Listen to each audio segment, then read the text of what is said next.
Hello everyone, how you guys all doing out there? Nice to see you. And yeah, we're here. Here, a little late as always. Playing catch up, making sure that everything all works out well. Let's see here. It's been busy. Been busy. So yeah, we're getting started here. Hope you guys can actually join the chat room. Thank you for being part of it. And we've got people coming in right now. Good day, good day, good evening, and all those actually across the world. Thank you for joining me. And I'll just do a quick hello here in the chat room. Got two chat rooms going. Those are in the Facebook chat room, also in the YouTube chat room. I just get to see you guys back and forth. So I'll give you an idea what it looks like. Hang on, this is what you see. So it goes like that, right there. That's the chat room. I got three chat rooms going. See right over here, all three screens. Boom, boom, and boom. That's what you see. So you see them everywhere.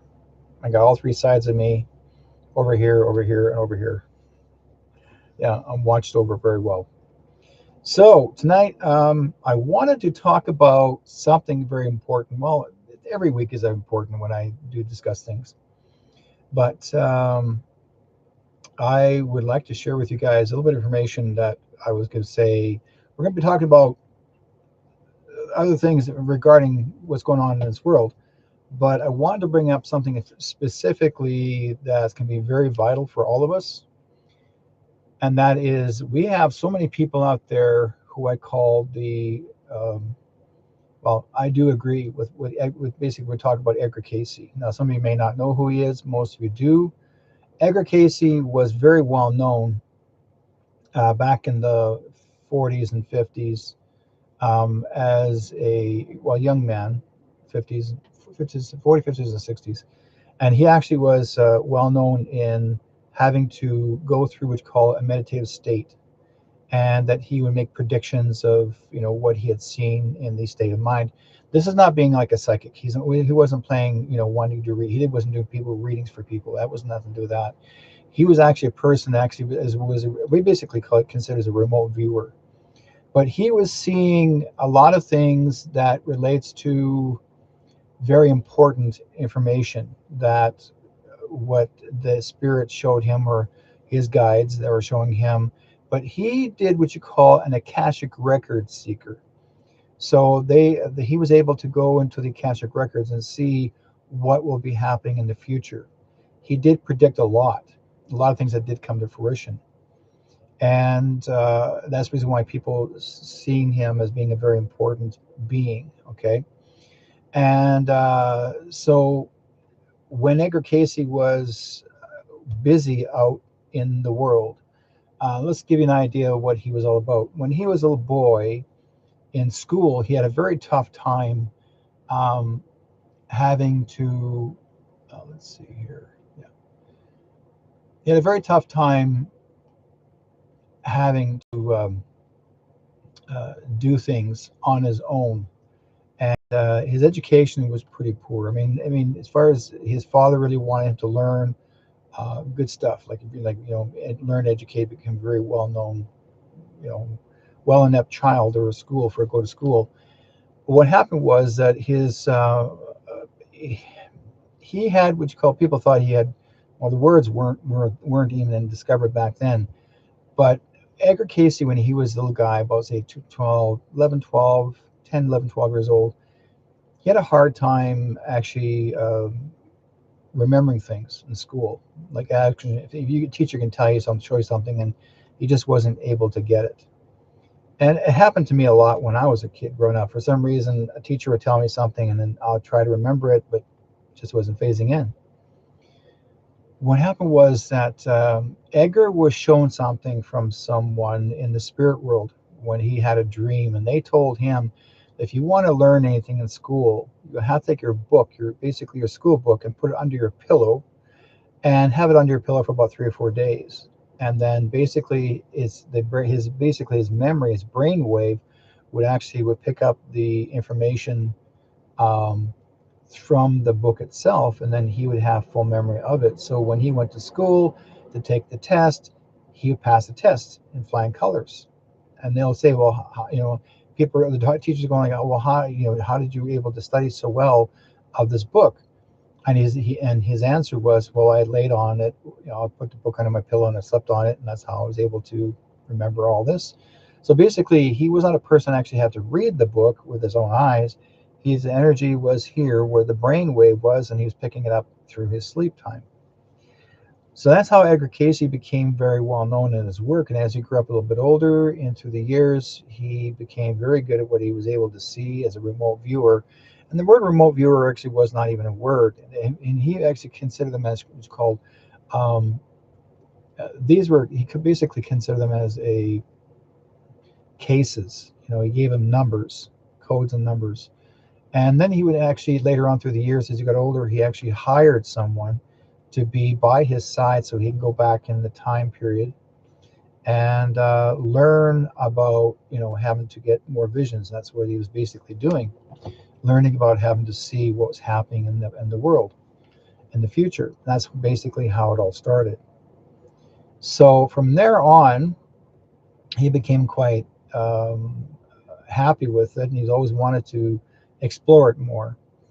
So through the years, I guess within the time when people began to realize it, and at the same time, also what he was also due to is he was also able to foresee health for people. He can actually, if there's someone who sent him a letter, they'll say, well, my partner, my father, my mother, someone in the family is quite sick, and they would tell him the symptoms of that person. You give them the name. What Edgar Casey would do is he would go back into that energy of that person and say, this person needs this, this, and this. So he was not a doctor, but he was a very remote viewing type of person who was actually able to see. So then he would send them the message, and then they would say, take his advice, this is what you use. So even the doctoring organization, the medical society, were very intimidated. They didn't like the idea that what Edgar was doing was very smart. you know, he was quite the guy. And this is what happened. This is how people, people back in those times, back in the 40s, 50s, 60s, 70s, maybe 60s, I'm like between 20 years, of the 20 years balanced between the 40s and the 20s or 60s, they were just beginning to learn and educate about, the realm of spirit and the realm of actually having remote view. So Edgar Casey was quite talented with this. Now, he's written all kinds of books. This one here is one of them, for example. Um, this book here is a very old one, and actually this is all to do with Edgar Casey on Atlantis. Now, he wrote this book, I would say, what year was this one here? And you may have to go to some of the old library, or some of the old bookstores, and trying to see if you could find some Edgar Casey's, or if you know someone, grandma, grandpa may have some of them stored away. But it says here, Edgar Casey talks about, he's got a whole bunch of other books called Edgar Casey on reincarnation, on prophecy, on dreams. Casey is a reader, and on diet and health, on ESP. And this one here is actually about Atlantis. Okay. And this is where I decided to come forward regarding this, because let's talk about Edgar Casey for a moment. Now, he is the youngest son of the famous clairvoyant Edgar Casey and his wife Gertrude. Born in Selma, Alabama in 1919, and he moved with the family to Virginia Beach, Virginia in 1925. And after graduating from high school as a valedictorian, he attended the Duke University, and in 1939, he received a Bachelor's of Science degree in electrical engineering. World War II provided a 4.5-year interlude in which he rose from the status of private in the Army to captain in charge of the radar company in the Air Corps. As a registered professional engineer in the state of Virginia, he is active as a member of the National Society of Professional Engineers and Institute of Electrical and Electronic Engineers. Mr. Casey is married and father of 2 children, and he is at present time chairman of the board of the trustees and Association for Research and Enlightenment, the organization which is interested in preserving and studying the transcripts of psychic data left by his late father, the present book, Edgar Casey and Atlantis, is based on the author's meticulous research into those records. Now, basically, this is what Edgar Cayce was all about. Now, this actually book was rewritten.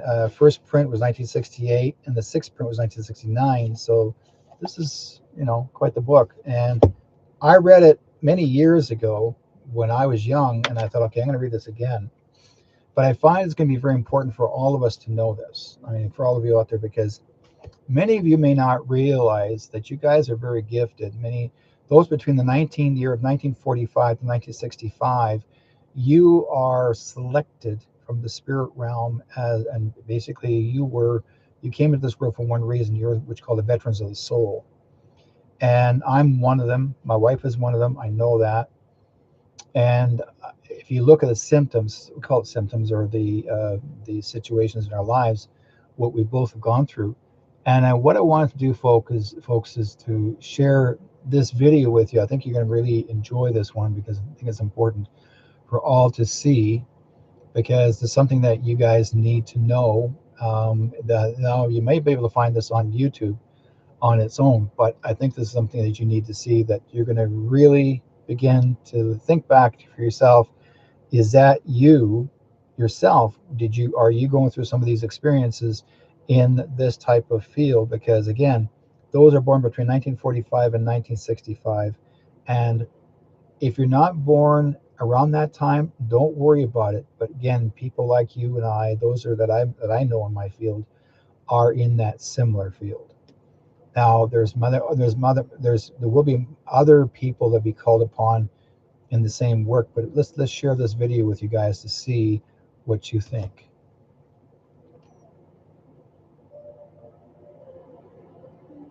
Most people view the baby boom as a mere statistic. 76 million children, appearing within the echoes of World War II. But on June 22, 1944, a man near the end of his life saw a different reality. In Reading 3976-29, Edgar Cayce described a mission. He saw that you did not arrive by accident. You were deployed. He called your generation a wave of veteran souls, ancient, experienced, and forged in the fire of previous eras.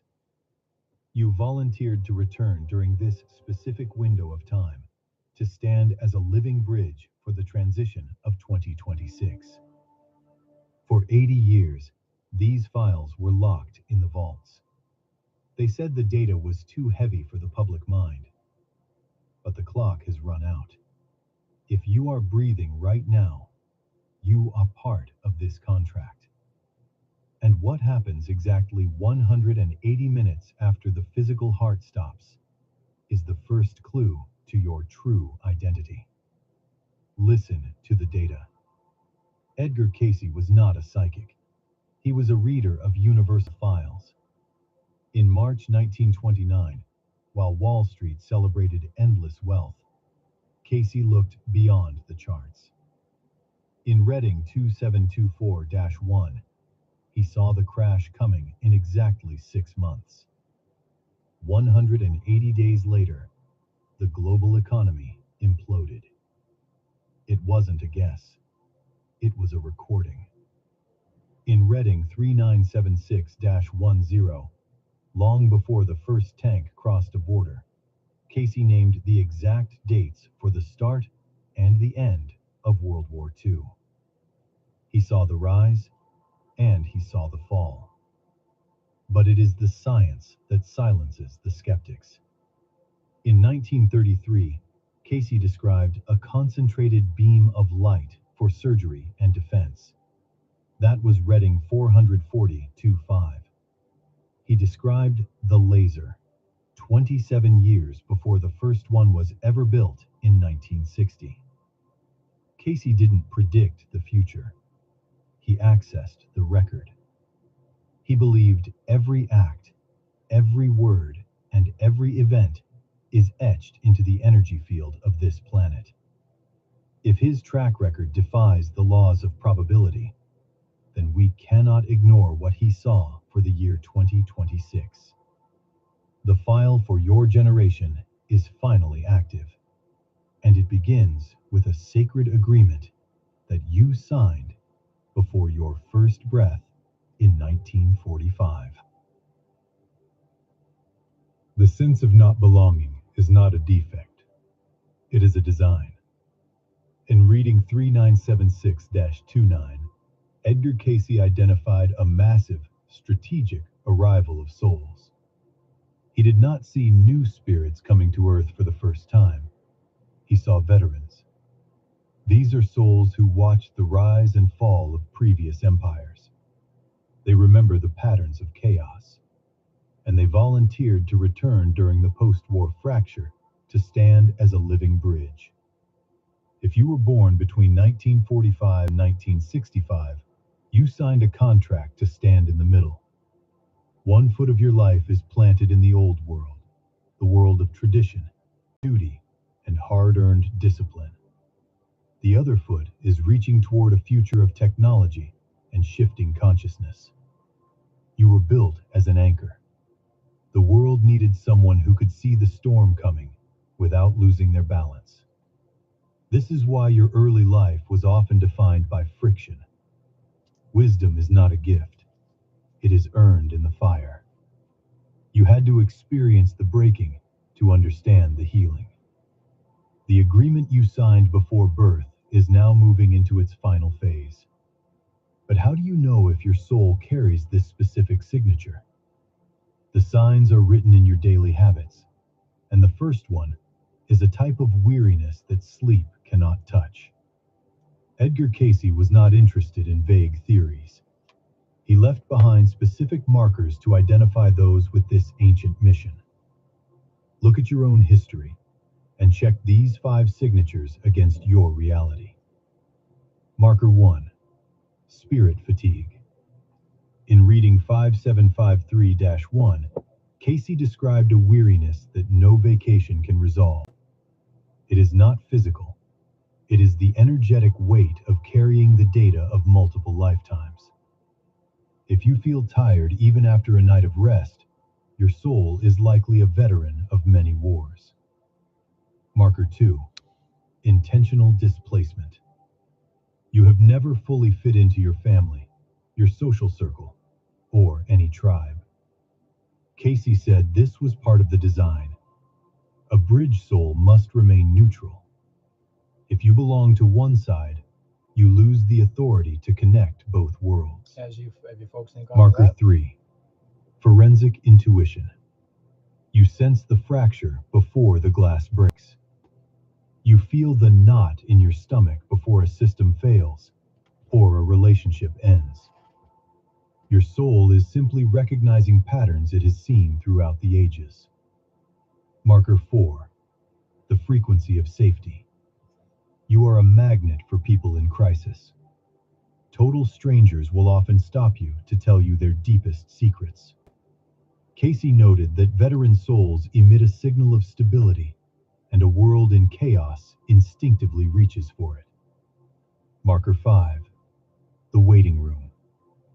There is a quiet voice in your chest telling you that your most important work hasn't happened yet. No matter your age, you feel that all your experiences were just a rehearsal for a main event. How many of these markers do you recognize? Acknowledge them, because we are now approaching the most classified file in the entire dossier. A literal description of what your consciousness experiences exactly 180 minutes after the physical heart stops. Imagine the moment the physical heart stops. The room goes silent. To the medical world, you are gone. But according to reading 5749-1, the transition has just begun. Edgar Casey described a tether, a silver cord made of pure energy. It is the line of light that connects your soul to your physical chest. This cord does not snap instantly. It takes exactly 180 minutes, 3 hours, to fully release. During this window, you are not in a dark tunnel.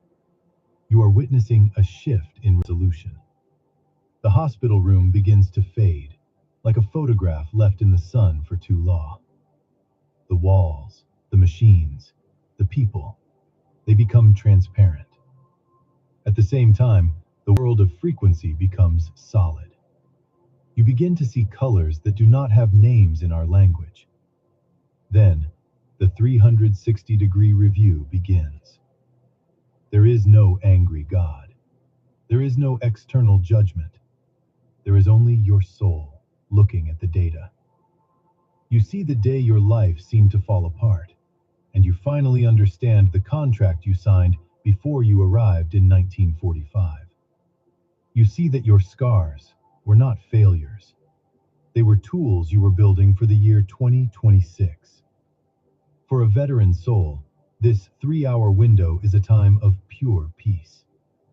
It is the moment you remember who you are. But where do you go once the silver cord finally breaks? The answer is not based on luck.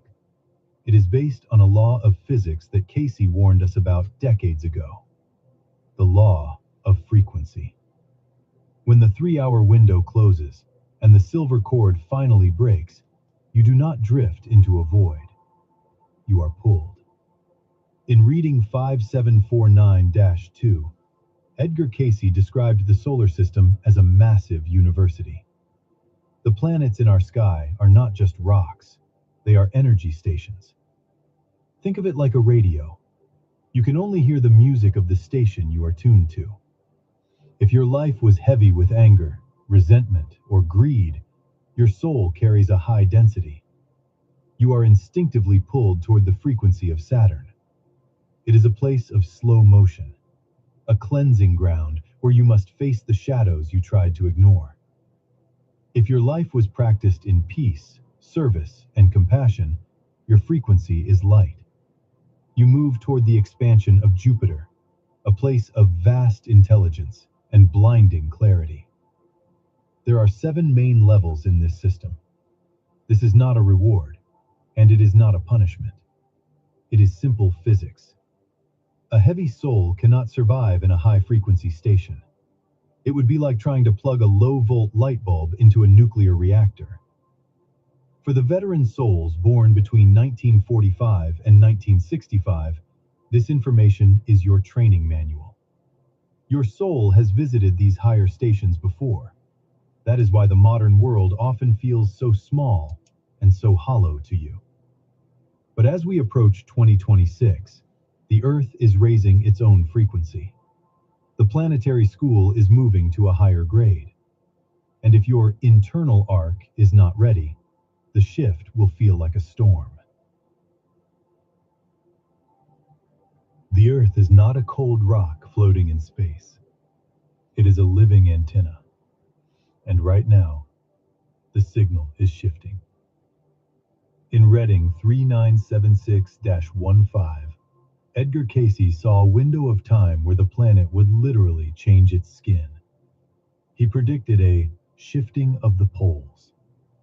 For decades, these warnings were dismissed. But today, the data from NOAA is flashing red. The North Magnetic Pole is no longer where it should be. It is racing away from Canada, heading towards Siberia, at a speed of 55 kilometers every year. This is not a theory. It is a recording of a planetary event. Casey warned that these geological breaks are mirrors of a spiritual break. When a civilization becomes too heavy with greed and disconnection, the Earth develops a fever. A disaster is just the planet shivering to shake off the toxin. As we approach the 2026 peak, the Earth's protective magnetic shield is thinning. The planet's heartbeat, the Schumann resonance, is spiking in ways that defy conventional physics. You can feel this in your own nervous system. The sudden anxiety, the feeling that time is accelerating. It is your body trying to tune into a new Earth frequency. Many people are building bunkers to survive this shift. But the Casey records tell us something much more unsettling. A hole in the ground cannot protect you from a change in frequency. To survive what is coming, You don't need a bunker. You need an internal arc. Why was your family so difficult? Why did you feel like a stranger in your own childhood home? In Reading 257 to 211, Edgar Casey explained a cold, surgical truth. You did not choose your parents because they were perfect. You chose them because they were broken. Every family carries a bloodline wound, a loop of anger, addiction, or silence that has lasted for hundreds of years. These patterns are like genetic chains, passed from father to son, mother to daughter. For the veteran souls born after 1945, the mission was heavy. You were deployed to be the chain breaker. You volunteered to enter a family line that was stuck in a cycle of pain. You took on their trauma, their debt, and their shadows. Not as a punishment, but because you were the only one strong enough to stop the loop. When you make a different choice, when you choose peace over rage, or truth over secrets, something happens that science cannot yet measure. Casey said the healing moves in two directions. You are cleaning the records of the ancestors who died before you, and you are freeing the children who will come after you. Your struggle was not a failure of your life. It was a successful operation for your soul. But as the 2026 window tightens, this internal work must become a collective signal. It is time to let the network know that you are awake. And it starts with a simple act of soul recognition.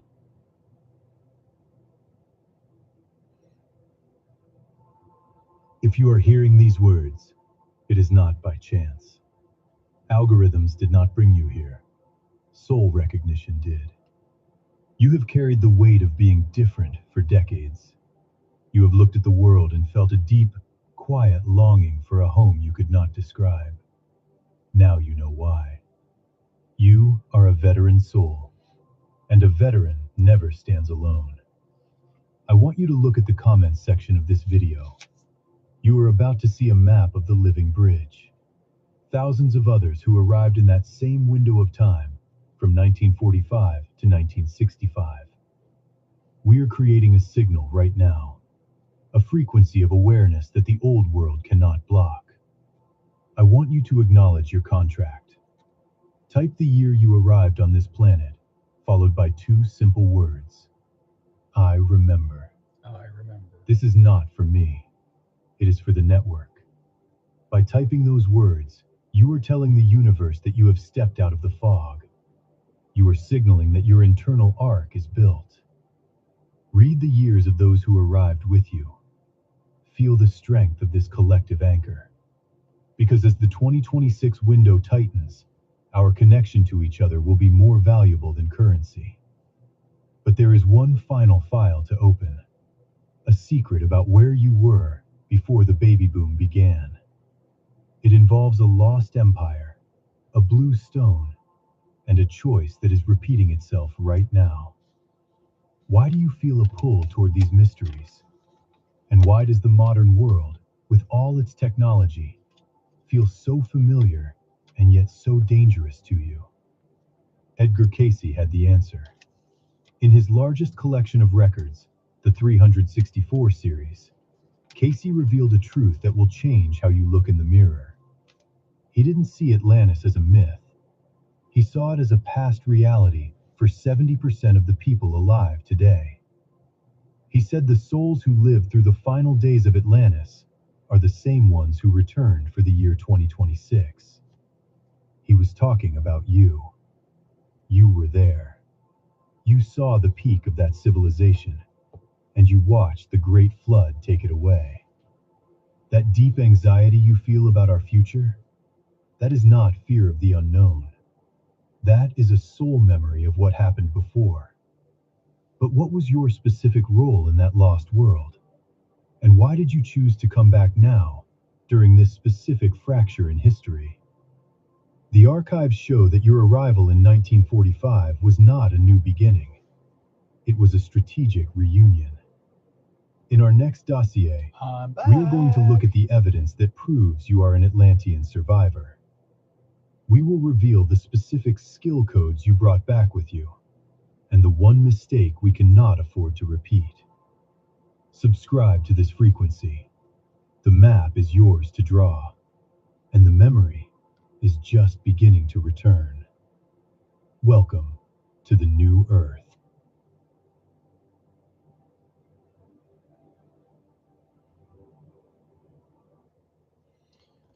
Well, now you guys know I wanted to bring this up for you folks because this is actually offered for everyone to know that we are all going through this. And those are even around my age, like I said, between the year of 1945 to 1965. Now that's the people that are born between those 20 years.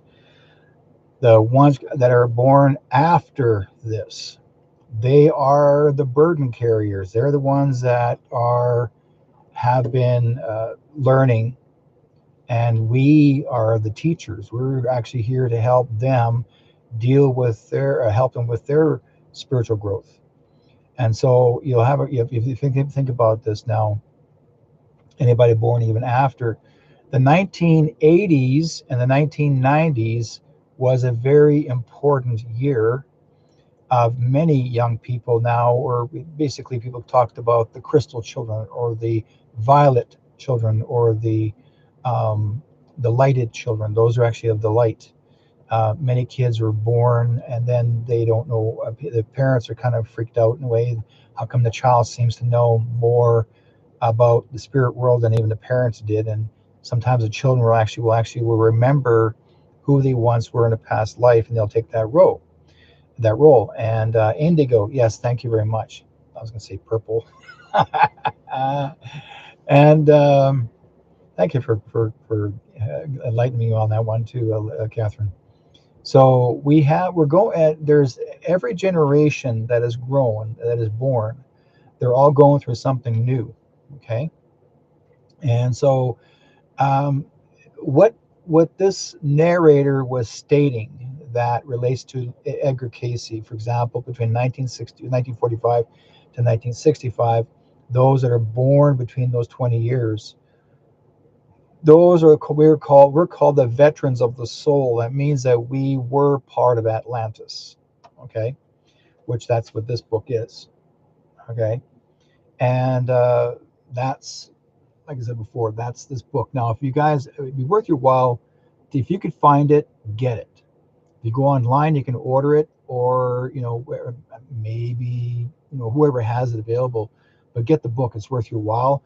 This is going to help, I would say, trigger some of your old memories that you may not realize. It'll trigger some of the cell memories that you may not realize you have.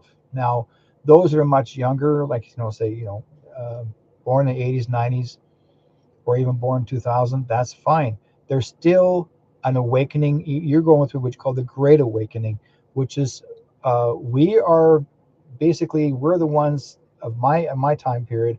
We're the ones to show you what you need to be aware of, those that are there. Okay, so we're the experiencers. We've gone through the past lives of that time of Atlantis, and some people go through Atlantis, Mu. There's actually another place called Mu, as well as there's another place, Atlantis, Mu, and Lemuria. So those are the three places. Atlantis is the most common. So you'll always some people will have a trigger of others. Now someone said actually mentioned Avalon, which basically will make a great understanding. That will be of the time period of the Knights of the Round Table. People actually, if you remember the great of Merlin, the teachings of Merlin. So again, now what was Merlin part of that time period, those past lives of Atlantis? I don't know. Didn't check on that one. But his teachings also brought the awakenings for others as well. Now, why I'm bringing this all up? It's because we are going through not brand new, we're going through a refreshing of what's going on right now today on this planet. Atlantis didn't sink. the waters rose and it flooded the city. Now, how come the waters rose? Now, was it God's fault that did this, or was it something else that took place? I feel there was a great war. What I understood, there was a great war between the Greys and other extraterrestrials and the central city of Atlantis, where they actually had these huge crystals. They were the generators of the center. And the Greys wanted those crystals badly. And there was a great war that went on. And this, like I said before, this wasn't just something that was simple and you had it and you just, that some people may have misused it and they just self-destruct. No, there was a war. For some reason, there was always a war between a group of people, the Atlanteans, and of other groups. Now, for some reason, the Greys were always responsible for being the bad guys or the good guys. We don't know. But all I know is that what I've been reading here, and Casey has stated that there was some extraterrestrial interference that created of the destruction of the location. Okay. Um, Undercover, yeah, white undercover white hat says Mu, the motherland. Yes. So there, and people may not realize the Mu actually was part of an area where the Vikings had been created in that area. So again, there are so many different types of time um, periods that we've all go through a growth. Now, what is the purpose of all knowing all this is because anybody's going through a lot of psychic or emotional or spiritual awakenings. It's because you are going through some memories and remembrances of what you've done through before. Your past lives, you've gone through some of these experiences, whether you were a healer before, whether you, I mean, I'm talking about the last life you had. You could have had many lives before that, but you were involved in something, again, helping others. It was always somehow you're involved in helping the people and you became concerned. You were a caregiver or care offering your service. And that's what my job was. I remember in so many past lives, I remember trying to be helpful as much as I could to help people out. But I also went through a lot of trauma, whatever it was that whatever happened, like there was wars and I got caught in the middle of it and I died. My last past life, I was a British officer. I was fighting the Germans, shooting at them. I was actually infantry. I got shot on a hill, stray bullet from a German's rifle bullet, and took me. I was about 23 years old. My name, the first name I had was Richard. I remember them calling my name, and then I lifted out of my body, and I was gone. There was no hell. It was like I was gone, passed and crossed over, and there you go. You don't see the people no more. You're finished. You're done, right? But what did we gain? What did we learn from it? It was the soul that learned from it. Our memory learned from it. We took on something that helped us become who we are today. Okay. Yes, Keith, you were here before, but you weren't playing the same role. You're doing something else. Ernie says, were these crystal skulls? No, the crystal skulls related to the Tutankhamun. They related to the Mesopotamia time period, which is all part of the Mexican area, Mexico, and also part of the Machu Picchu, those areas, Peru. So, but again, you never know if you have an attraction to crystal skulls, you could have been part of that era. Okay. Ernie says, born 53. Yes, that means you were part of our time period. And Carly says, yes, I know, I was definitely here before. Yes, Carly, you were here definitely here before. I want to say something, and I think people need to know this. Anybody who's been involved in the psychic field or beginning in the psychic field, you will always be the one that'll always get picked on. Why? You can get bullied, you can get pushed around, they can test you, and that's normal because we carry great knowledge and the public are afraid of the truth. I'm not talking about anything to do with all the stuff that's going on in this world right now. They're afraid of the spiritual world. Okay. They don't understand it or understand it. Sometimes they want to quote from the Bible, and the Bible says, oh, the Bible says this, and the Bible says that, not trust a psychic. And they even put the word psychic in the Bible. That was never existed in the Bible ever, ever, ever until they made a new revision of it and they added it into the Bible. And that was back in, oh, I'd say maybe 20 years ago. Okay. Because the original saying in the Bible had nothing to do with the word psychic. It said, beware of the soothsayer. And the soothsayer means ones who gambled their land, property. That was it. Someone gambled property off of you. It had nothing to do with reading the future or being, they would call it whatever you want to call it. They didn't do that back then. So this is what they decided to do, is add it into the Bible constantly, and they changed it from they said beware of the astrologer, beware of the whatever fortune teller, beware of the whatever they want to put, and the last words they started putting in there is beware of the psychic. The word psychic, okay, it's a Greek word, means soul seer. What is a Greek word doing in a Hebrew Bible? Okay. But if they speak of seers, and that is what I am, you are who you are. Okay, you are a seer. The word seer is one who sees the future or sees events ahead of time, very much like Edgar Casey.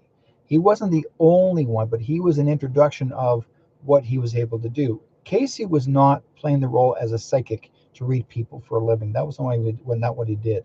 He wanted to help people if they're dealing with ailments of health, but he never ever spoke of doing reading about their future and here where, oh, I'm having trouble with my husband, what do I do? They don't do that.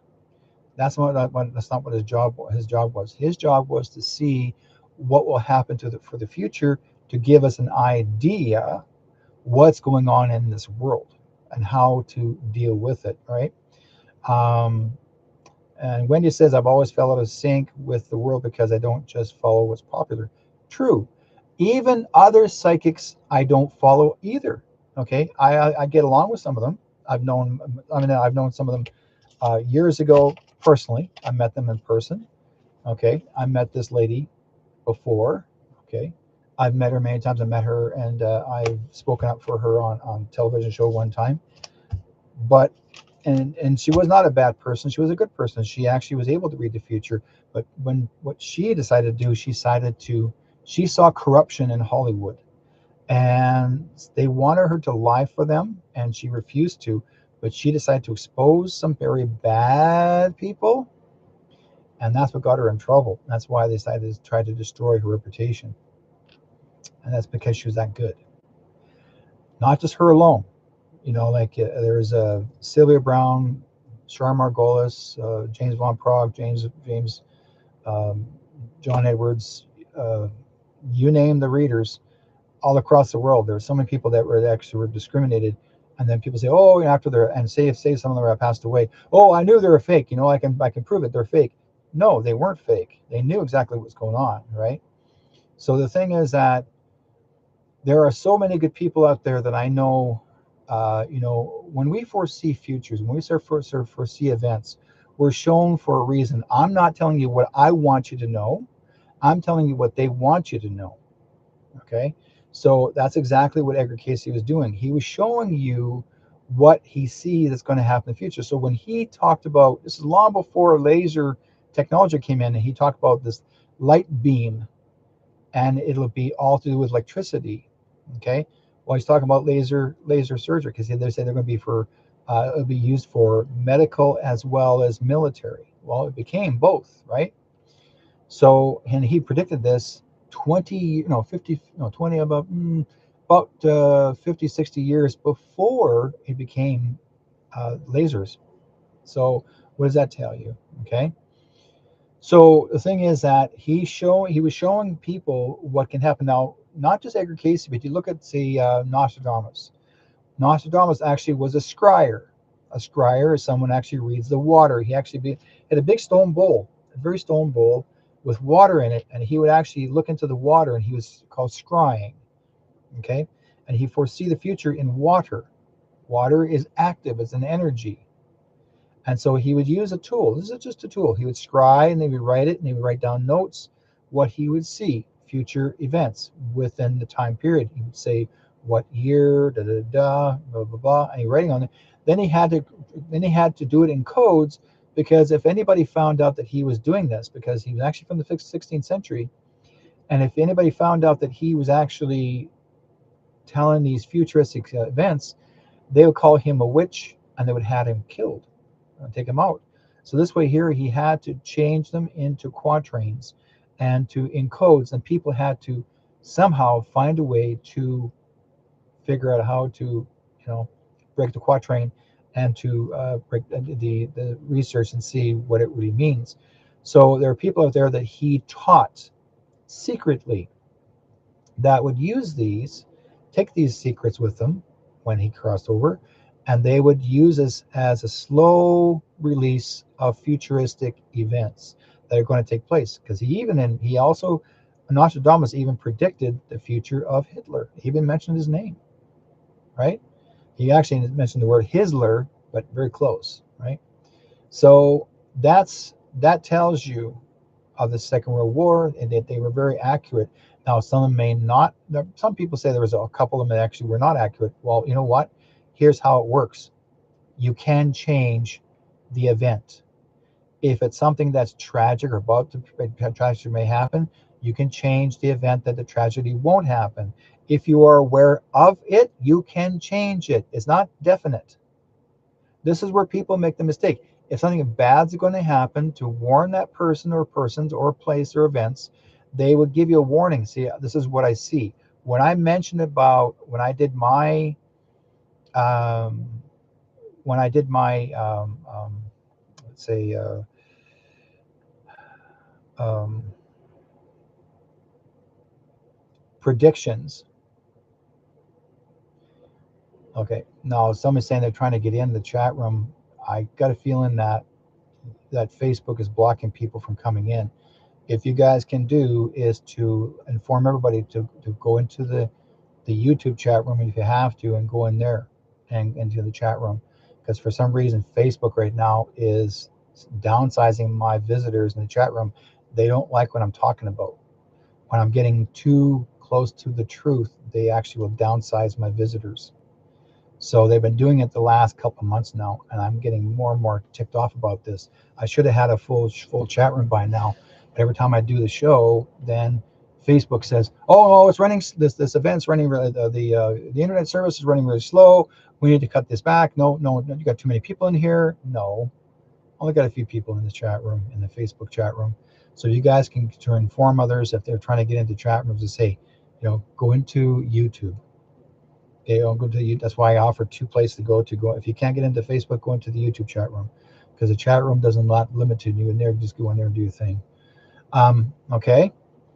Okay. So yeah, Florence, if you're getting keep bounced off, go click on the YouTube chat room. You can always go in there, because it's actually Facebook doing it. They're bouncing you out. It's not your fault, because they don't like it where there's too many people. Because when I talk about this stuff, when I talk about more information that's going to benefit the public, especially spiritual stuff, they don't like it, and they start to drop people on me, and that's getting to be ridiculous, because people are saying they want to stay, but they're getting frustrated, and they write to me and they say, "Oh, I can't get in because they're kicking you out." Well, I know I'm not kicking you out.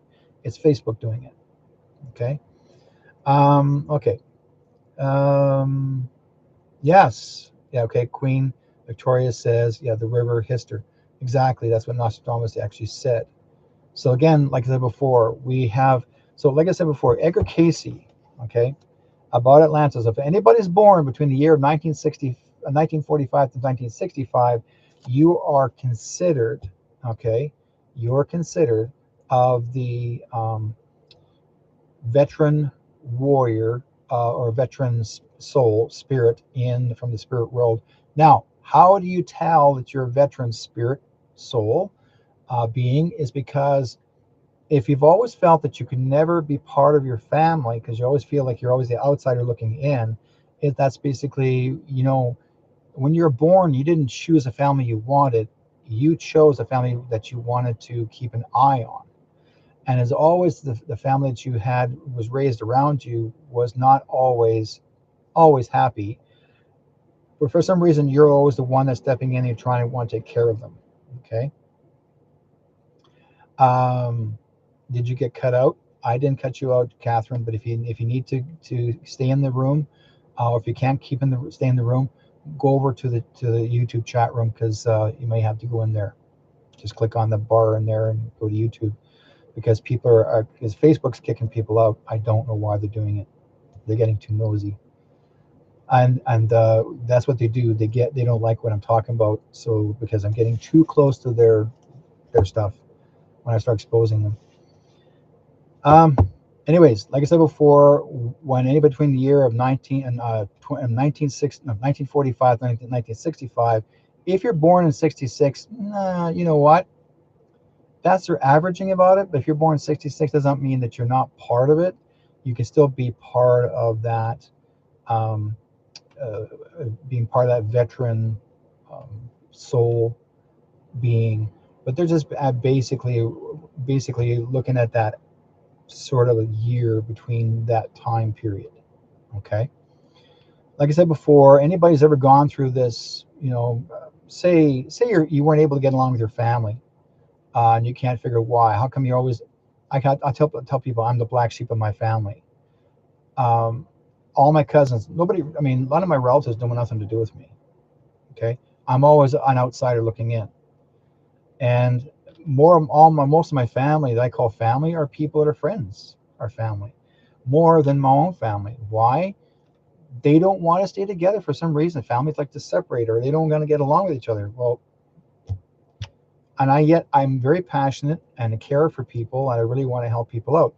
If you're that kind of a person, that veteran soul being, that's exactly what you are, who you are, because you're also part of spiritual healing aspect of it. No matter what kind of programming you're involved in, you can be doing it similar, not just being a reader. You can also be in the healing field. Even anybody who's involved in rockstone and crystals. Okay, you're part of the earth energy. Okay. um, yeah, I'm a black what? So yeah, you're a black sheep too, right? So Carly, that's just the way things are. It's not your fault, and you need to know that you're young. It's just the way you are. You have a presence, girl. I met you. We talked before. You got a presence. You have not. You have. And you have a. You're in their face, and people don't know how to handle you, not because of your voice, is your presence in the room. Many of you in this chat room know this. When you meet someone, people are drawn to come to you for asking for advice, or they're afraid of you because they don't understand your energy. We have what we call an energy, auric energy around us. It's a shield, like a shield. But I've had people tell me. One lady told my wife one time, many years ago. I was at a powwow, and I wasn't even inside the building yet. And a lady friend of mine was talking to my wife inside the gym of the school, about maybe 20, 25 feet away, and her back was facing from me. She never saw me coming in the building, and as I'm coming into the building, and her back was facing to me, and my wife wasn't looking for me. She was looking at her, and the girl said to her, "He's here, isn't he?" And my wife said, "Who?" "Derek's here, isn't he? I can feel his presence in the room." And she says, "How do you know?" "I know Derek's energy. I can feel his presence coming into the building." And she said, "He just walked in." That's how you can tell, because you are carrying the light of God in you, and people know your presence as you walk into the room. Okay. Or even in any area, you walk into an area, even if you're just a regular person, you just don't, you're not trying to show off anything about yourself. Say I go to a flea market, I can walk in, say people didn't know me, I walk in, and you go to some of the tables, and some of the people look up at you and go like, wow. And I'm seeing people doing this. No one farted. People doing this because the energy is so strong. Sometimes they'll feel dizzy sitting on their chair.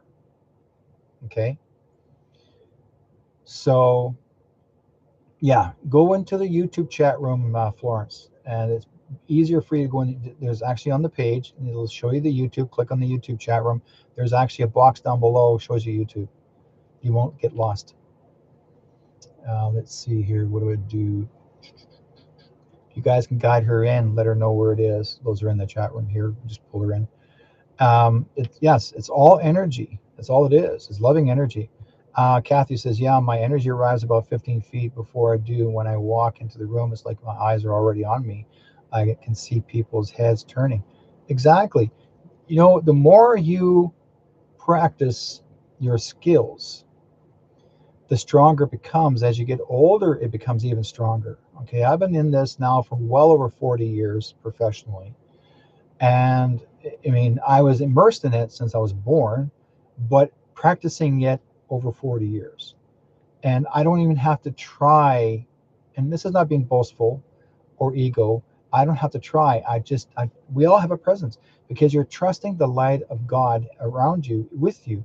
And as long as you believe in your work, others will be more attracted to you. They want to be close to you. They don't want to be away from you. They want to be close to you. Now, I've met people, let's say the born again Christians sometimes, not a born Christian, they call people, what do they call themselves? They're called born again Christians. My wife and I was driving I had another vehicle one time I was driving around with, and I had a van. And on my van, I attached actually an acrylic angel on my hood of my van. And I put a light in it. You can light up at nighttime, and it looks really cool when you drive. And anytime I was driving it on the street, kids would actually yell, "Mom, Mom, I see an angel."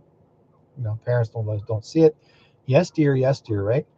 But I would put that on. I attached it onto my hood of my van, and so when I traveled with it, I had fun with that. But anyways, my wife and I went to a mall one day, and I parked my van in the parking lot, and out came this couple. And when they got close to my van, and Ernie knows that, he's seen that one. I sold it to you. Yes, you Ernie, you got it. And when I got these people got close to my van, and one girl noticed I had an acrylic angel on the hood. She suddenly grabbed her boyfriend, wrapped her legs around like she was so scared, like she was paralyzed. She was so scared of that acrylic angel because in her church, they believe that all angels were evil and that and that I was walking with the evil in me. She was deathly afraid of me. Now, I didn't know that first. I thought, okay, and you like an angel? It was really nice. And my wife and I walked into the mall. We came out walking back to the vehicle. On my window, attached between the windshield wiper and my window, was a little booklet telling me that I need to be saved by Jesus, that I've gone to hell. Ah, and I said to my wife, see what happens? People are already judging you before they even know who you are. And like I tell people this, since I was a boy, I've been talking to Jesus a lot in my life. I've seen him in person, where he appeared before me when I was a kid. Up to the age of 16, he appeared before me on the farm in my garden. Yeah, them too, Jehovah's Witness, but this was different. Those born again Christian ones. It's the ones that actually girl was still deathly afraid of me. But the thing is that I already know what angels are all about. Angels have protected many, many thousands of people, millions of people across the world. Jesus has made his presence around every young child through the years, every young child. And yet, for some reason, there is an odd parent or teacher would tell the parent that your child needs to be drugged or taken to an insane asylum because they see Jesus, or they think they think they saw Jesus, and so they don't want you to believe that you see a holy person, so they give them drugs. They have been doing this for years to children, at least 60 to 75% of the kids, because children were seeing them. Okay, and yet it was a psychiatrist would assess them with no less than 10 minutes. They didn't care to hear the story. They're there to make money. $25,000 per prescription. Lock up the kid. They don't care. They didn't care. I've proven it. I've proven it. Okay? So they call it psychic and psychosis. Why do you think it became so different? The word psychic and psychosis. Look up the two meanings. You'll know why. So the word psychic is actually a Greek word, means soul seer. Psychosis is unknown illness. Osis. Look on the word osis. O-S-I-S. Okay? Let's have a quick look here. O-S-I-S. What does osis mean? O-S-I-S, meaning. Yeah. Okay. It means something so. Okay, where to go here? Blah, blah, blah, blah. Psychosis. Signifying the act of making someone's and so equivalent to blah, blah, blah. Okay, you guys are. Oh, they're really adding all the osis in a term. Okay, medical term. It often implies an abnormal or diseased condition. Psychosis is a diseased condition? You have a disease? See what I mean? They're telling you have psychosis, but you don't. Disease condition means that you are spreading it to someone. But isn't spreading the word of God to people, is that a psychosis? Think about it. It's not abnormal. That's normal. So they try. Get this book. It's worth your while. Read it. Okay, this is Edgar Casey's book. If you can find it, I think you may be able to find it on Amazon.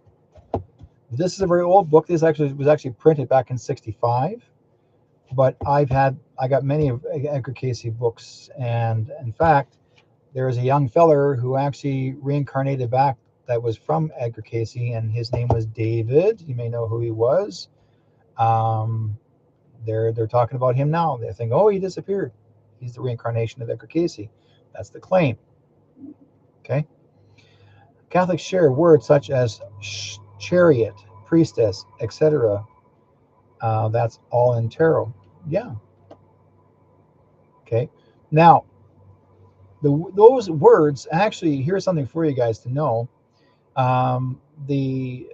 Anytime anybody's like, if you look at the history of the tarot cards, look at the word tarot. They actually, people say tarot, but the word they call it tarot, T-A-R-O-T. Tarot cards have been around for hundreds of years. They became, and the original cards did not have pictures. They had actually, what they had actually was 4 different designs: the shape of a club, the shape of a diamond, the shape of a heart, and the shape of what? A spade. They used regular playing cards as tarot cards. And then after that, they were used as a form of gambling. So you gambled with your life. Do you guys get it? Okay. So, yeah, it was developed by a Christian. Now, the reason why they used them as tools was to show people what the leading service was about. But you'll also see in any kind of the old tarot deck cards, for example, just an example, you can see on them that they all represent the Arthurian time period. Nothing before that. It's all based around the Arthurian time period. King Arthur's time. Look for it. You'll see it. Okay? That's how far back it goes. That's the 10th, 11th, 12th century. Now, but again, cards have been around. They've been using, I've seen women use chicken bones. I've seen people use dice of sorts. I've seen people use stones, rock stones, and different kinds of crystals. They drop them, and then that's what they see. They'll mix up some bones with the rock stones and crystals. You can use a variety of anything and everything to see the future. That's how people see it. Edgar Casey, in his story, was to do with foreseeing, because he was actually looking at um, the time of the library. Okay, the library of time, and that he was showing you the future, what he sees is going to happen, but to prepare you for it. Okay, it was to prepare you. This is what I'm trying to bring this up now. Predictions. Let's just use somebody else's under predictions. Sylvia Brown. Okay. Now, Sylvia Brown wrote this one book called End of Days, but it says predictions and prophecies about the end of the world. Now, why did she write that? Now, I asked her this. Why did you write this book? And she wrote it that way, End of Days, to use it as humor, because she knows very well it wasn't End of Days. End of Days means letting go of the past, that you will no longer having to be responsible or having to deal with what's been going on all our lives. We have been going through repeats of generation of the same story. Okay, every family has gone through every story through history. But again, how far can the future go? What Sylvia was predicting in this book was medical. Most of it was medical. And a lot of it did relate to, okay, a lot of it related to um, even what was coming up. For example, the COVID, she wrote in here this was actually books written in 1989, and she predicted the COVID. It was in here. The virus is going to happen for a whole year, and then it'll go away, and they're going to try and bring it back about a couple years later, and it'll last no longer than a couple of months and it's gone. Why? Because she knew it. Now, was it considered a deadly virus? No. She said that people are going to be vaccinated, but she also said be aware of what they put in your arm. She made that already to warn you. Get the book, read it. Okay? I have put every piece in here. I've read every part that she talked about. For example,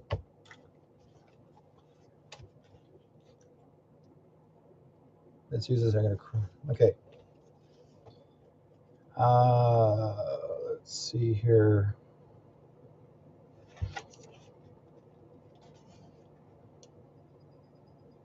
She mentioned about Crow Dog, Sue Medicine Man. Well, Crow Dog, I called him Uncle because I knew him. She mentions, let's see here.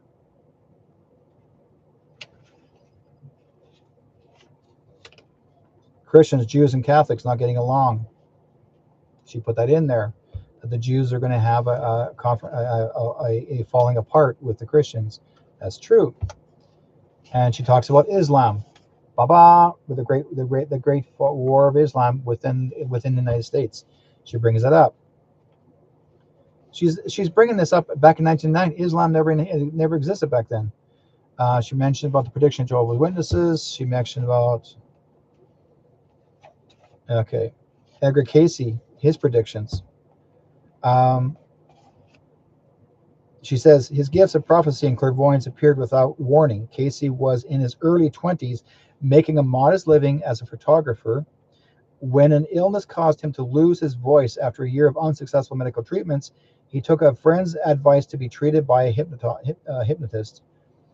At his first session with a local hypnotist, Casey suggested that rather than the hypnotist going to the effort of inducing sleep, it would be more efficient if he put himself to sleep, which he discovered years earlier he was able to do with ease. Okay. Once he was in a deep trance, Casey has astonished his friend and the hypnotist by launching into a precise description and diagnosis of the condition that he had.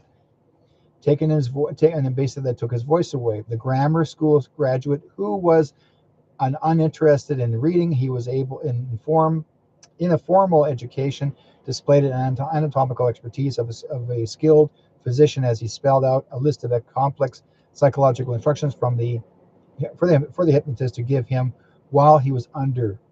Now, the hypnotist did as he was told, following Case's script of suggestions about vocal cords, relaxing arteries, opening to restore oxygen and blood to specific paralyzed muscles. And Casey awoke from that session with his voice fully restored. Okay, so she's talking about this. She brought that in. She talks about, again, the um, 2010, 2050. She's bringing that up with there it is, 2010, 2050. She's bringing that up regarding what's going to happen between then and now. But she brought it up for a reason, is to be aware of it, not the end of days, to be an end of change. I mean, basically, you're going to go through some major changes, but it's going to be a good change, not a bad change. Now, let's see who's in the chat room here. Undercover white moon coming. The river hits. Okay. Let's see. Welcome everybody. Those are actually new coming into the chat room now, into the Yahoo, as well as those are actually coming in too with the Facebook. Now, Heidi says, you see an angel and a very white gold being. People don't believe you and they think you're nuts. Well, yeah. And I've seen angels many times where I was actually able to help a lady out with her two sons. Little guys are age of 9 and 7. Both of them were chased by a ghost out from under they're actually in their bedroom, from under their bed. It was a ghost under their bed, scared them. And this is a brand new house that they lived in, but apparently they knocked down this house in the middle of the city of Vancouver, old territory of the house, tore it down and put a brand new house on it, and they built a 2-story house, and a very large room. And they had 10-foot vault ceilings, so it wasn't your average 8-foot vault ceiling, but 10-foot vault ceilings. Anyways, she called me up. She was desperate. She needed help, and she asked me if I could come over and help get rid of this ghost. I told her, I said, okay, make sure your kids are taken care of. Send them to, if she had a nanny then, to take the kids away for a while until we fix this. So I arrived, and when I got into the house, I could feel the presence of his presence in the house when I walked in. And I told her to tell him, the ghost, to go into her bedroom, her and her husband's bedroom. So when I arrived, the other people that were in the hallway didn't want to go in the bedroom. So her and I walked in. I called out the ghost. I called in my archangels to help as well, to assist. I called 4 archangels to help assist. And now the ghost came up from behind the headboard. He looked like a very tall, white Casper version of himself. Black eyes, completely looked like charcoal, like 2 pairs of charcoal. And he had black mouth. There was no nose, no nothing, just looked like a Casper. And he came up from behind the headboard. He's up against the walls, like, just there. And I said, you need to leave now. You don't belong here anymore. You passed away. You don't belong here. You need to go home. And he goes, like, he's shaking his head, no, I'm not leaving. So then I called the archangels in, and we both witnessed there was a billow of smoke coming through the ceiling, and it took shape from behind, like a heart shape from behind the angel, or behind the ghost. Very tall, almost 10 feet tall, 9 feet. And it appeared and took full form of a person with the angel look, and not the feature of a feathers, but the arc of it. And the angel reached around the front of the ghost, like as if doing this, and the angel dropped his head like this, and I guess he must be praying or sending messages through the ghost. The angel didn't say nothing, just that was then. And then we're watching the ghost shaking, like he was like doing this, like shaking. And I thought, and I knew very well he wasn't struggling, he was just shaking. I knew that the angel was trying to send transmission of sound, of words. Here's what happened to you. This is who you were. And then the angel released him, and then he billowed back through the ceiling. The ghost stood there, and he became like he stood there, stared at us, and he looked as if he was sad. And he said to us in his own voice, he said, I'm so sorry I scared the children. He said, I'm going to go now. I thank you. And he said, thank you for everything you've done. I'm going to go home now. And then he reached his arms up into the ceiling, and the angel, upper part of the angel, reached down, and he reached down as if to take him, and he billowed up with him through the ceiling and disappeared, never came back. So we watched this, and I was like, wow, cool. We actually did a rescue. Pretty cool. Something I've never experienced before in that way. Okay, Catholics share words such as cheer. Okay, anybody else? Okay, in the chat room there. Yes. Okay, so if you guys have any questions to ask, feel free to ask. You're more than welcome to ask regarding this. The reason why I brought this up regarding Casey is because this relates to what's happening today. Everything that we're going through right now is the new beginning of change. But we're not changing like changing a diaper. It's not going to go through crap, folks. This actually was supposed to happen a long time ago, but some people are having a hard time dealing with it or are accepting it. A lot of people don't like change. They don't like to see things move as quick as they expect it to or fast as quick as it to. They like to go back in the old way and not make change at all, period. That has to happen to people as well. Let's see here. Yeah. Okay. Yeah, but if you have any questions, no. Okay, when my girls were little, they would see ghosts under the bed too. Yes, yes. So that was normal. I don't know why. When I was a kid, I was like 8 years old. No, not eight. I was like 10, and I remember. I swore it was I thought it was a dream. I thought, at least I thought it was awake, and I was laying in bed. My parents had like we had only two bedrooms in the house, and I was actually sleeping in the kitchen between the bedroom. No, in the kitchen between the kitchen and the living room. So my father brought this folding bed, the ones that would fold up in half, and he'd bring it out, and I would sleep on it. In that area between the kitchen and living room, never in my life experienced this, but I actually swore there was a skeleton under my bed, and he tried to pull me under the bed because saw this arm, a skeleton arm, and grabbed me by the arm and pulled me out of the bed, trying to drag me under it. And I pulled out and I went, no. And I got back into my bed, and I was really upset. And my parents came out of bed and going, what? And I said, there was a skeleton under my bed. Tried to pull me out of my bed. And I held on to that memory for so many years. And I told a friend of mine many years later, we're discussing, I guess, the work that I was getting into at the time. And I mentioned to him about the story about myself being a skeleton, grabbed me and pulled me under the bed. He said, that was your first wake up. It was your first awakening, he said, when you're a kid, because he said the skeleton that pulls you under the bed means that you'll be dealing or learning about mystery. You'll learn to be solving mysteries. And I thought, under the bed. Okay, solving mysteries. Because what do? We're always hiding something under the bed. People hide their money under the bed. People put things under the bed to hide. So it's considered mystery. So skeletons and skulls mean mystery, folks. That's it. That's what symbolism is about. Cool, eh? Okay. Any questions? More than welcome to ask before we call the night. Oh, before I forget, I'm going to change the subject for a few minutes.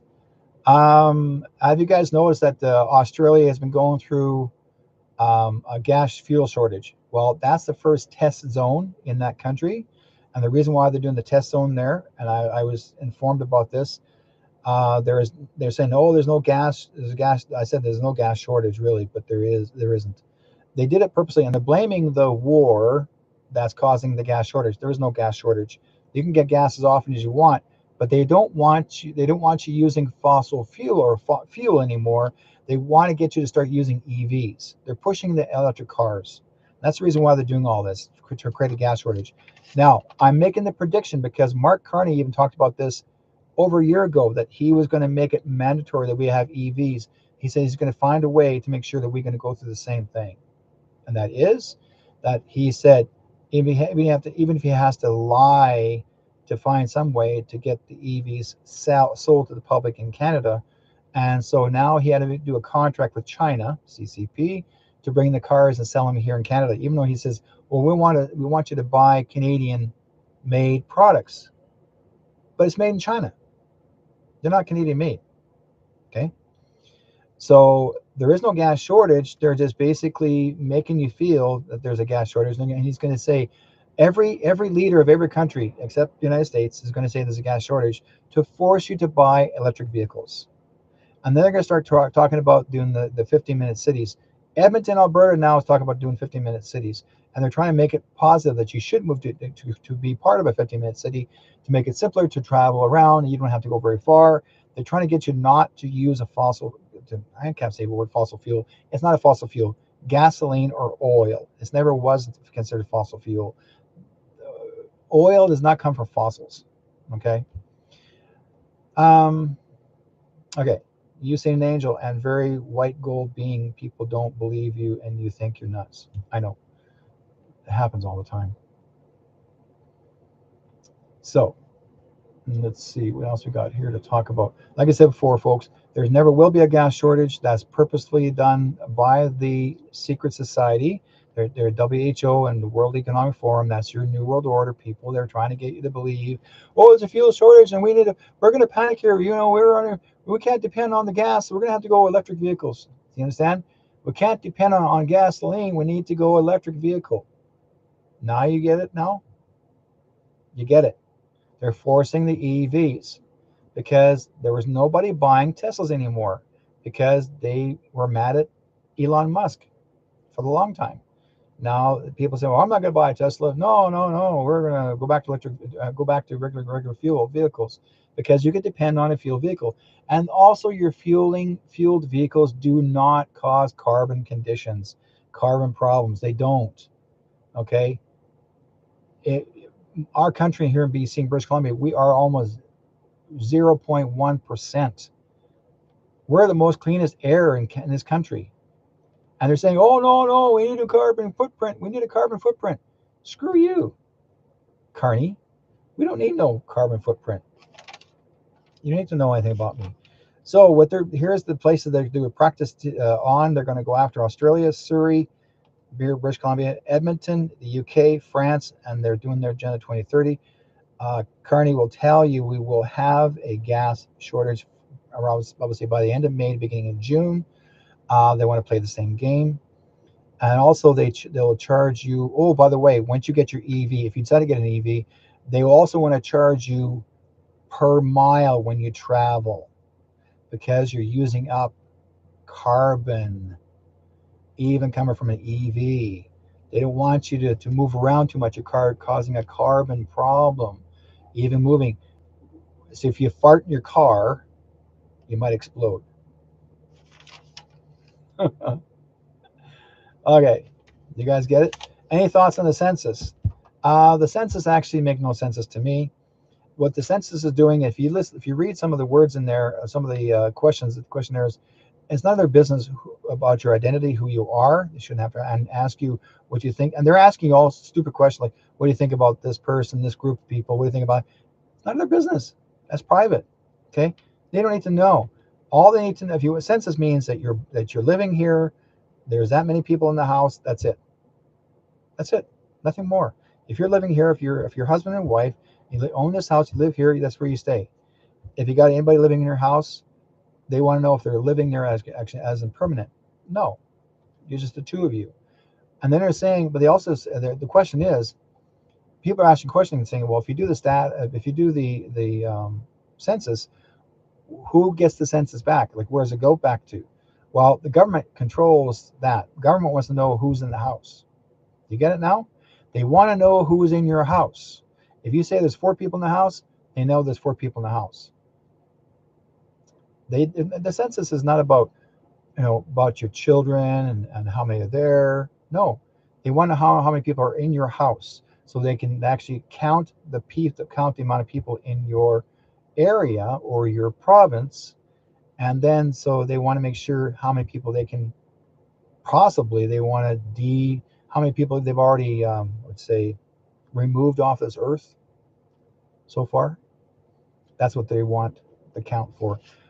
Because Carney asked for no other country is asking for a census, just Canada. Just Canada. Canada's asking for so many stupid things. Carney's asking for, like, Carney is trying to create the New World Order. He's still trying to push this New World Order bullcrap. He already brought in a brand new person who's actually from Slovenia, who actually is a judge. I'm not going to mention her name. She's a waste of my time. And she's going to be causing a lot of trouble, by the way. She's not going to be good for us. Now, he got rid of the First Nations lady. I'm not going to mention her name either. But the reason why, because Carney wanted her to lie for him and she refused to. That's the second First Nations liberal or a second First Nations person that they refused to lie for Carney. And so that's the reason why. Carney's excuse was, oh, well, she didn't know how to speak French. Yes, she did. She knew how to speak French. But he got her to sign a non-disclosure, okay, that she couldn't speak after she leaves. And if she did speak or say anything regarding what Carney is going to say to her or want her to say, then she can get herself sued. Okay, so they're talking in Australia about taxing older people with have spare bedrooms, trying to say baby boomers who have larger houses are causing the housing crisis. Horse crap. Horse crap. They're doing the same thing in Canada, Wendy. They're telling people that they want to tax the older people who have spare bedrooms, trying to say baby boomers who have larger houses are causing the housing crisis. There's no housing crisis. The housing crisis is caused purposely because of the overpopulation of people being brought in this country illegally. But they're going to blame it on you, the homeowner. That's it. Okay. Do we really have to do them census? Well, they're saying it's a law, and I went online to look it up, and it says if you don't fill it out, it's a $500 fine, and also you can do 6 months in jail. Well, number one, I looked it up. No one's ever gone to jail before, and no one has ever been fined. Most people are doing return to sender. Address unknown. They're actually writing on there, right? People are writing on their return to sender, address unknown. They don't want nobody to know your business in your home. What you do in your home is your business. Okay, my mother years ago did fill out the census, but again, there was difference between there. They weren't trying to take over the world back then. They're just doing a census, how many people living in a house, and the names of the people that live in your house. They already know your birth. They already know who was born. Why would you need to do a census when you already know you're born in this world? They already know that you are living. Does that make any sense? You're born in this world and you're already born here. You didn't die yet. But why would they want to know why you're there and yet you're born here? They already know you're living, and when it comes your time to leave, you leave. That's it. That's your census. But they're making it where they need to find out where you're tracking you. They're just tracking you. That's all they're doing. That's the first beginning of the test of tracking you. That's all it is. Kathy says, but they don't have authority over common law, living blood man or woman. We have our inalienable rights. If you think you need to consent, then you've already consented. Yeah, if you want to capitulate to them and consent to them, it's your choice. You make that decision. Then they say, oh, we're going to come to your door and arrest you. Bullshit. They're not going to. Why would there's too many drug dealers and other people, bad people out there right now. Why would you going to go pick on somebody? Oh, I'm going to arrest you because you didn't fill out the census. Give me a break. Don't let them in. It's illegal. Cops can't walk in. They can't walk in the house. They can't, no matter what country you're in. They don't have that right. And your government says, oh, no, we have the right to walk in your house. No, they don't. They do not have the right. As long as you put a sign on your wall, no trespassing. Put the sign on your door, no trespassing. Your family knows you can walk in, but anybody else, they can't walk in your house, but the word no trespassing on it. That means the cops can't walk in because it's considered as a law. The word no trespassing is a law. Look it up. You put a sign there. You have the right to protect your home. Okay, Linda says some people are sending back the census back in as a return to sender due to illegitimate government. Yes, because Carney is not the real PM. You guys get it? Carney is not the real PM. He was selected. He was not elected. He is not a real PM. We have not received that census. I did. I got mine, but I never filled it out yet. I'm smart. Okay, guys, I really appreciate your time. I got to go, but thank you guys for being part of the program. And we'll talk to you guys next week. In the meantime, be good to each other. May God be with you. And please like and share this program. And you'll actually also find me on Rumble and Telegram, True North Strong and Free page. What else? Yes, more. And if you see more stuff on my wall, please comment, like and share me, everything, including on YouTube. Like and share me, share the videos on, or share my stuff on YouTube. Like and share me everywhere. Okay. And I don't charge people for money to um, like and share me like other people do. Yeah, so you can put up a sign in your property and saying no trespassing. Yes, you can. And they can't bug you. They can't trespass your house. That's a law. The RCMP, the police will tell you that if you put a sign up there, no trespassing, they cannot disturb you in your home. You have the right to prosecute if they try to trespass. Yeah, and take the welcome mat away. Thank you, Cheryl. Yeah. Okay, guys, before I forget, get these books. Read about them.